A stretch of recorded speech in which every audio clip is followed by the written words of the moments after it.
கலிலேயாவின் மலைகளும் எரிகளும் சூழ்ந்த ஒரு சிறிய நாட்டில் மனிதர்களின் நம்பிக்கையை மாற்றிய ஒரு மகத்தான வாழ்க்கை கதை தொடங்குகிறது. அது இயேசு கிறிஸ்துவின் கதை. பல ஆண்டுகளுக்கு முன்பு பெத்லகேம் என்ற சிறிய ஊரில் ஒரு எளிய குடிசையில் ஒரு குழந்தை பிறந்தது. அந்த குழந்தையின் தாய் மரியாள், தந்தை யோசேப்பு.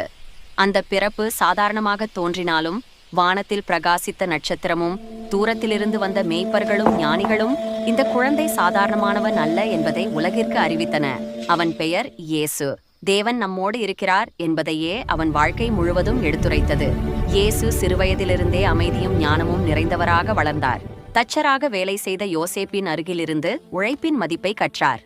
தன் தாயின் அன்பில் கருணையின் அர்த்தத்தை உணர்ந்தார். ஆனால் அவரது உள்ளத்தில் ஒரு பெரிய அழைப்பு இருந்தது. மனிதர்களுக்கு தேவனுடைய அன்பையும் சத்தியத்தையும் அறிவிக்க வேண்டும் என்ற அழைப்பு. 30 வயதான போது இயேசு தனது ஊழியத்தை தொடங்கினார். அவர் மக்களை அழைத்தார். பணக்காரரையும் ஏழைகளையும், கல்வி உள்ளவர்களையும் கல்வியற்றவர்களையும், நோயாளிகளையும் பாவிகளென ஒதுக்கப்பட்டவர்களையும் சமமாக அணுகினார். அன்பு என்பதே அவரது மையச் செய்தி. தேவனை முழு இருதயத்துடன் நேசி, உன் அயலானை உன்னை போல நேசி. இதுவே அவர் போதித்த வாழ்க்கை நெறி. இயேசு பேசும்போது அவரது வார்த்தைகள் எளிமையானவை, ஆனால் அவற்றில் ஆழ்ந்த அர்த்தம் இருந்தது. விதைப்பவனின் உவமை, நல்ல சமாரியனின் கதை, காணாமல் போன ஆற்றின் உவமை, இவை அனைத்தும் மனிதர்களின் மனதை திறந்தன. அவர் கூறிய கதைகளில் தேவனுடைய ராஜ்யம் அதிகாரத்தில் அல்ல, பணத்தில் அல்ல, மாறாக பணிவிலும் கருணையிலும் இருக்கிறது என்று விளங்கியது. அவர் செய்த அதிசயங்களும் மக்களை ஆச்சரியப்படுத்தின. கண்ணில்லாதவர்கள் பார்வை பெற்றனர், நடக்க முடியாதவர்கள் நடந்தனர், நோயாளிகள் நலமடைந்தனர்.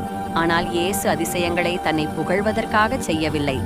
அவை தேவனுடைய இரக்கம் எல்லோருக்கும் என்ற செய்தியை வெளிப்படுத்தின. நம்பிக்கை கொண்டால் நம்பிக்கையின் வெளிச்சம் உன் வாழ்க்கையை மாற்றும் என்பதே அவர் காட்டிய வழி. இயேசு பலரை சீடர்களாக அழைத்தார். அவர்கள் மீனவர்கள், வரி வசூலாளர்கள் போன்ற சாதாரண மனிதர்கள். அவர்களுடன் அவர் நடந்தார், உண்டார், கற்றுத்தந்தார். அவர்களுக்குள் தவறுகள் இருந்தன, சந்தேகங்களும் பயங்களும் இருந்தன. ஆனாலும் இயேசு அவர்களை விட்டுவிடவில்லை. பொறுமையுடன் அவர்களை உருவாக்கினார், அன்பால் அவர்களை மாற்றினார். இயேசுவின் போதனைகள் அனைவருக்கும் பிடித்ததாக இல்லை. அதிகாரத்தில் இருந்தவர்கள் அவரது உண்மையை பயந்தனர். அவர் வெளிப்படுத்திய அன்பும் நீதியும் அவர்களின் சுயநலத்தை குலைத்தது. பொய்மையும் அநீதியும் எதிர்த்து அவர் பேசியதால் அவருக்கு எதிரிகள் உருவானார்கள். இறுதியில் துரோகமும் பொய்ச் சாட்சிகளும் மூலம் அவர் கைது செய்யப்பட்டார்.